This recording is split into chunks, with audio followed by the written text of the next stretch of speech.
most powerful leader in China's history since Mao Zedong, having won an unprecedented third consecutive term in office only recently. Therefore, you would think Chinese President Xi Jinping is a law unto himself in his country, simply beyond reproach. Nobody dare question him on anything. But the ground reality may be somewhat different, as surprising as it may seem. Xi Jinping's absence from the upcoming G20 summit in India has raised speculation about turmoil in Chinese domestic politics. That is what some news reports have now suggested. This marks the first time that Xi Jinping is skipping a G20 summit, which some say indicates significant shifts within the Chinese Communist Party or CCP leadership. This development follows the Beidaihe meeting, which is an annual gathering of CCP leaders for both the incumbent and the retired. While these discussions are typically shrouded in secrecy, details have now begun to emerge, suggesting a departure from the norm. In a rare occurrence, a group of retired party elders reportedly reprimanded President Xi. Yes, you heard that right, reprimanded Xi, expressing concerns about the direction of the nation. Reports say an elder from the party said, "We cannot have more turmoil," and warned that if political, economic and social challenges in China persist without effective countermeasures, it could threaten the party's rule. Notably, this meeting took place without the presence of prominent party elders like former President Jiang Zemin and Xi's predecessor Hu Jintao. While their absence may have initially seemed advantageous for Xi, it now seems like things didn't quite go his way. China is currently facing massive economic challenges, including a struggling real estate sector and rising youth unemployment. In addition to economic woes, the Chinese military has been in turmoil with the purge of two top rocket force generals and the removal of the country's foreign minister recently under very mysterious and controversial circumstances.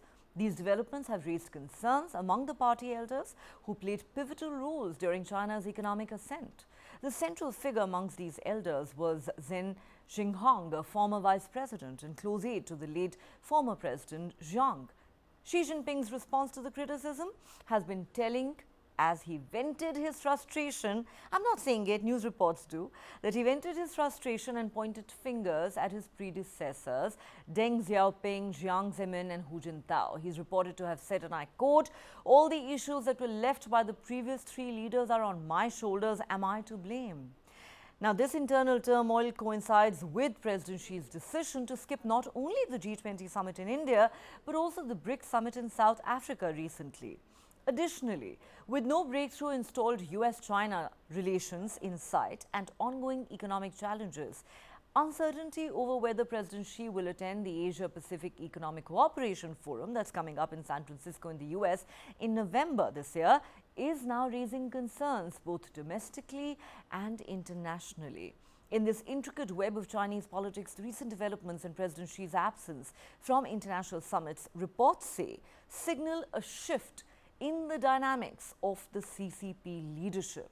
As economic challenges and internal criticisms mount, the future direction of China's leadership remains uncertain, and its impact on the global stage is, of course, yet to be fully understood. All right, let's go back to our in-house China watcher, Shri.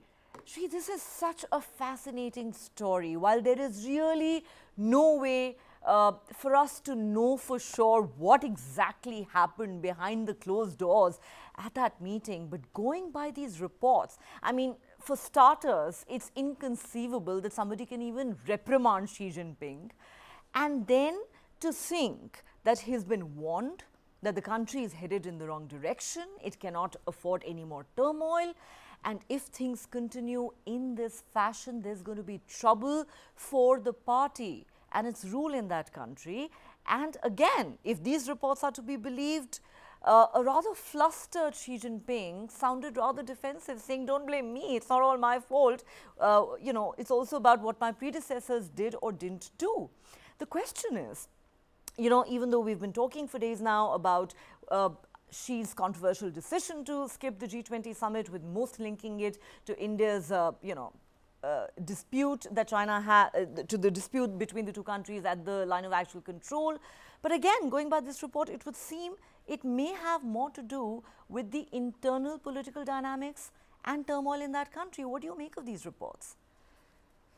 So, Neha, I could be completely wrong, but I have a huge problem with the sourcing of the story itself and the facts that would go into writing a story like this. Uh, Now, China is known as Iron Curtain, and I don't think Communist Party meetings that the two of senior leaders and existing leaders uh, is a meeting where they would leak information to a Japanese journalist, that to a Japanese journalist of anyone. Uh, there is no intelligence agency report from anywhere which has talked about this. And secondly, Neha, the bigger issue is that the construct of all the recent evidence that we have seen coming out of China in no way supports this theory that either Xi has been reprimanded, pulled up, and has been given grief by the elders in the party. I don't think so. I mean, I would be very, very surprised. I could be wrong. There could be a possibility, but I would be very surprised if that actually were the case. Now, let's look at what Xi Jinping did ever since he came into power. Now he's into his third term. So one of the things he did soon after he took power was to systematically eliminate anyone who could potentially be his rival or challenge his power. So he has filled every important apparatus of the Communist Party with his loyalists, whether it is the army, whether it is the intelligence, or in any key positions. They've been filled by his loyalists. So who's going to challenge him? And I, always refer back to the Hu Jintao episode. Even yesterday, when you asked me, I'd only briefly touched upon it. But the fact is, the way Hu Jintao was publicly, very, very visibly, literally hauled away from a party meeting after he had sat down, it was shocking, and the whole world looked at it. And it was a demonstration. It was a signal to the world, tell who's in power, who's the guy who calls the shots. And even with this story, Neha, it says that people, former, the retired leaders of the party, the existing leaders of the party. So these are some of the same people who were there at the Hu Jintao episode also. So now we know what these people did when Hu Jintao was being picked up by a security personnel or a helper and carried away. These people sat stony faced. They did not even dare to look at left or right to them where this whole drama was unfolding. So that is a kind of fear they have of this man. So I don't think there is. I personally do not think that this really happened the way it happened. And Xi then giving confiding to his confidant, oh, that there's too much pressure on me, problems created by the past leaders. I don't think that's really for me, it looks more like a fantasy, because I've been an editor and Neha, you're a journalist, and we know that without multiple corroboration, one doesn't run an important story like this. Because if this is really true, then this is cataclysmic. This is like Armageddon in China. This is a upheaval that's waiting to happen in China. And I don't think the country's come to that point yet. I don't think Xi Jinping's grip on the country is that loose right now, Neha. No Armageddon just yet. Shri, I think you have burst a lot of people's bubbles there. True or not, there was a lot of schadenfreude over this report. Wishful thinking, Neha. Wishful thinking that something like this would happen. But unfortunately, I don't think it's truly, reality. It's partly, by and large, Partly fiction, fantasy.